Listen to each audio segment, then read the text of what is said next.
How's it going again, my people? Updates. It's fucking getting serious, man. Unrest at a severe case is no longer about Ebola, man. It's uh, it's becoming more political, and apparently the reason why this was happening and they pushed the curfew is because there were a couple of riots and stuff that were not they were politically instigated. I don't know the reason yet. Maybe I do, but I can't say. But so far, man, it's been calm. It's been quiet. Some people tend to seem to be coming to handle things. Random NGOs. As far as the tents are concerned, the tents are the sorry, I'm not supposed to say tents. As far as the isolation units are concerned, they're still fighting over. I don't know if it's going to be done or not. It needs to be done. It is going to be done, but I'm not sure if I'm going to be the one who's doing it or not. I think they're going to go for a different kind of strategy. Apparently, United Nations is bringing some tents in, which are not going to be enough, but according to standards. So the smaller ones that I provide, which can fit at least 15 people seated and 5 people sleeping, are not enough. So it's still a back and forth game. We're waiting for the final decision and the final call from the people sponsoring it, because they want to sponsor it, but they want to sponsor it for their own stuff, which is the branding purpose behind it.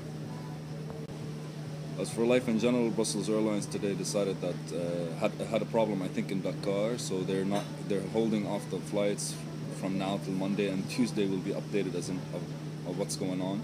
I think Dakar refused the plane to land, which was the cause of the whole the plane not reaching here or not being able to come to Liberia, because everyone leaving here has to go through Dakar now, so to be checked or whatever it is that's going to happen. But one of the many things that are happening around. So maybe we might be losing Brussels Airlines due to all the people freaking out left and right. Again, the mass panic does not help. It's limiting us from the outside world. Prices in the supermarket started increasing. Other than the prices increasing, everything's becoming slower. People are becoming more of assholes, including me. It's just the frustrations are getting to us. It's amazing how people start thinking and viewing things when situations like these present themselves. It's kind of sad, I think, but human nature at the end of the day. I'm trying to control my impulses, other people aren't. They're venting out left and right. Some people are not. It's childish games right now, so we don't know how to vent out. We can't do anything. We can't play. We can't party. We can't swim. We can't. It's just fucking paranoia. I want to take my dogs out for a walk, but I'm afraid they might lick something on the floor that might give them Ebola or something like that. So, yeah. A lot of things to consider, a lot of things to talk about. We're still taking our precautions. It's almost a dead city right now, ghost town. We've got a couple of cars on the road. In the beginning of the day, there's nothing happening, no traffic, no nothing. Shit is going to get worse faster than we expected it's going to be. We're still finding a lot more new people. In fact, the people in West Point are still not working with us. The people all over Monrovia are still not working with us. Everyone's taking their time establishing whatever it is that needs to be established. All the NGOs that are coming here need at least 2 months, 3 months to understand how Liberia works, or to figure out a certain system logistics-wise, to see how they're going to be doing things. So that by the 3 months, everything would have been shut up. The problem is we were so far off as a country that the actual NGOs were leaving, and it was because of peace or something like that. I think it was a lot worse than that. I think it's very hard for them to work here, and when they find the government is not responsive, so they actually decide to leave.